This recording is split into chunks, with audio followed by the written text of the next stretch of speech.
You ever notice how certain people only show up when they need something? They'll disappear when you're struggling, but the second they run out of peace, energy, or attention, you're the first person they hit up. That's what this one's about tonight, y'all. We're talking about the games people play when they're empty, why they do it, why it's not your fault, and how to protect yourself without feeling guilty.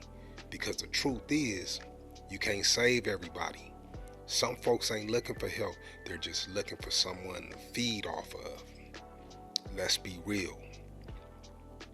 A lot of people walking around look whole on the outside, but inside, they're running on fumes.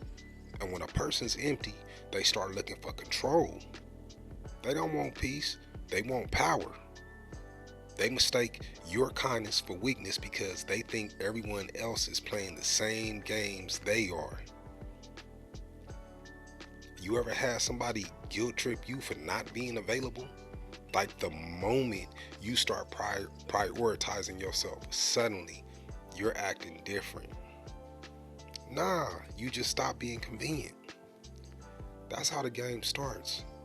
They'll test your boundaries, they'll twist your reactions to make you question yourself. Like you crazy. You start wondering if you too harsh, too cold, too distant. But that's the entire trick. They're using your good heart against you.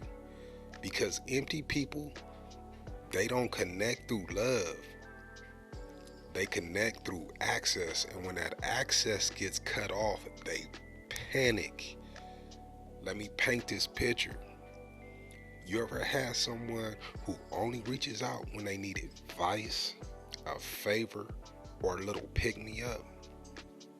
They dump their problems on you, you pour into them, they say thanks, and they vanish until the next time they having drama. You think you're being supportive, but they're topping off their tank. And when you finally say, nah, I'm good, I can't right now, they switch the script completely and turn into victims. They'll say things like, damn bro, you've changed. You think you better than everybody else.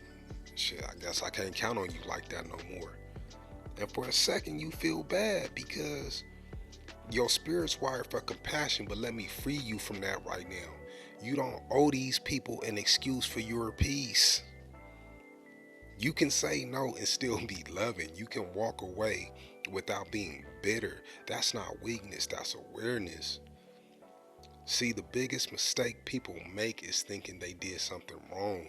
Like maybe if they were more patient, more understanding, or more available, the person would have acted right. Nah, there's just some messed up people in this world. And some of them thrive on confusion. They get high off of your reaction, literally. They feed off of your guilt, and they'll twist your good intentions into proof that they can keep crossing lines. But once you become self-aware, you stop being a participant in their chaos. Because when you see the game for what it is, you stop playing it. And when they realize they can't trigger you anymore, they move on and find somebody else they can play that same game with. And that's okay. That's not cold, that's clarity. You're allowed to protect your energy. You're allowed to create distance. You're allowed to stop showing up for people who only see you as supply. You can love people all you want and still outgrow them. You can forgive them and still move on. And if that makes them uncomfortable, that's fine. Peace makes manipulators itch because peace means they can't control you anymore. I'm going to share Proverbs 22, 24 through 25 with y'all before we go. It says, don't befriend angry people or associate with hot-tempered ones, or you will learn to be just like them and endanger your soul. If this message hit home, if it helped you see yourself a little bit clearer or gave you something real to hold on to, make sure to like and subscribe and stay tapped in with the Benrich movement because we just getting started. I'll see y'all on the next episode. Lock in, baby. All gas, no brakes.